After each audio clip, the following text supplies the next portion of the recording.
leverage integrated defense technology with manpower technology. Major Barnett.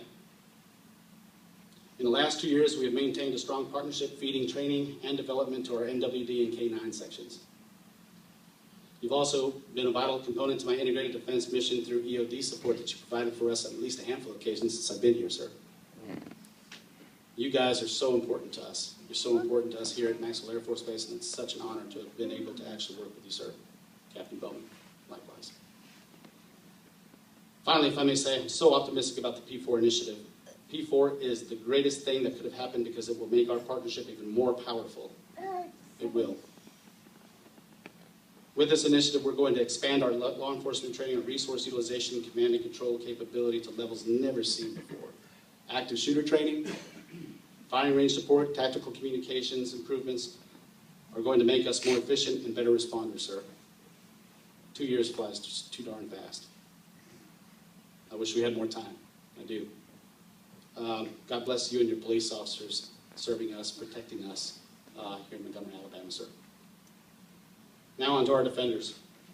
My defenders. When I got here 2 years ago, you welcomed a rookie commander as your leader. Wow, wasn't that a challenge? I'll tell you, it was a challenge. One of the first things we needed to take care of was a unit compliance inspection, not more than 10 weeks into the command tour. Very stressful period. Very stressful. The pressure was on, not just for me, but for you too. Just as I had to learn the unit and the base, you had to learn the new boss, and doing it in 10 weeks is a very difficult thing to do. When the inspection was over and the team was gone, it didn't do too bad. We were left with 2 sections earning excellent ratings, 11 benchmarked items, and 10 outstanding performers. If I recall correctly, I think we had the largest number of outstanding performers that period. Amazing. And after the inspection, we went back to the basics. We did.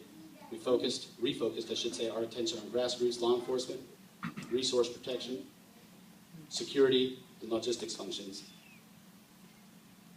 Let me migrate over to ops. You set the pace for this unit. The fact that we are hitting on all cylinders is readily apparent in the way that you presented and executed your duties. You detected and reported 12 DUIs. Before I got here, 12 months prior, we had only detected 1. I said, there's a problem. I said, there's a problem. There's stuff happening out there. We need to be able to detect it. So what do? We went and we trained hard. And we built your confidence. Boy, I tell you what, it showed.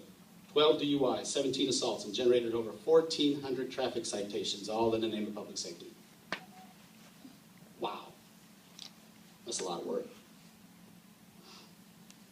You also responded to over 94 calls of shoplifting, theft, and larceny incidents, many of which were resolved at your level. Remaining residual stuff went over to the S2 shop for them to work. You've been absolutely nothing short of vigilant, most importantly, whether at the gates or when you responded to calls for assistance, and this is something you need to remember.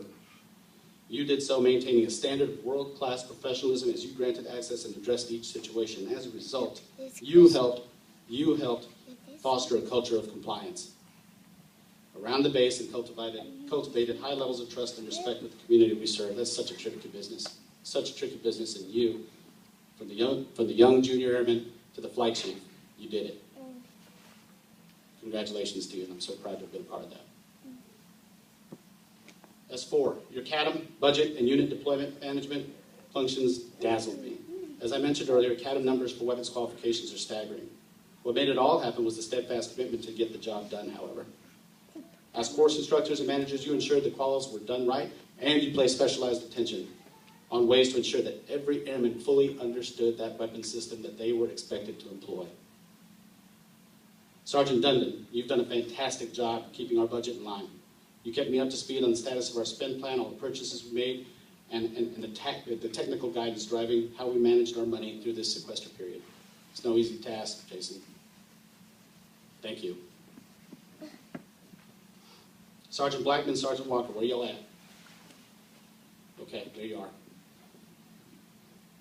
SF is the deploying force on the base. No one can refute this fact. No.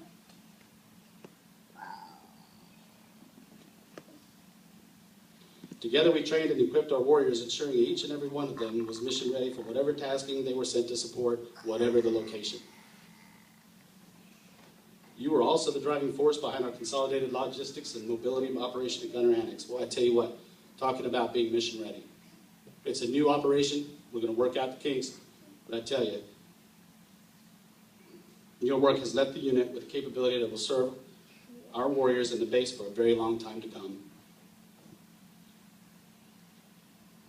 As Colonel Slachter would put it, talk about making it count, making it last, right?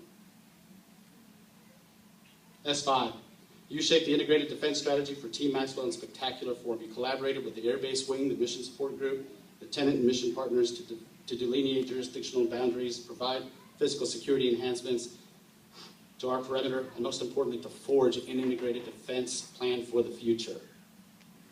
It was amazing watching you put together the execution plan for the Advantor IDS install. When the system was put in and validated, this new alarm network made Maxwell fully compliant with Air Force standards for intrusion detection for the first time ever.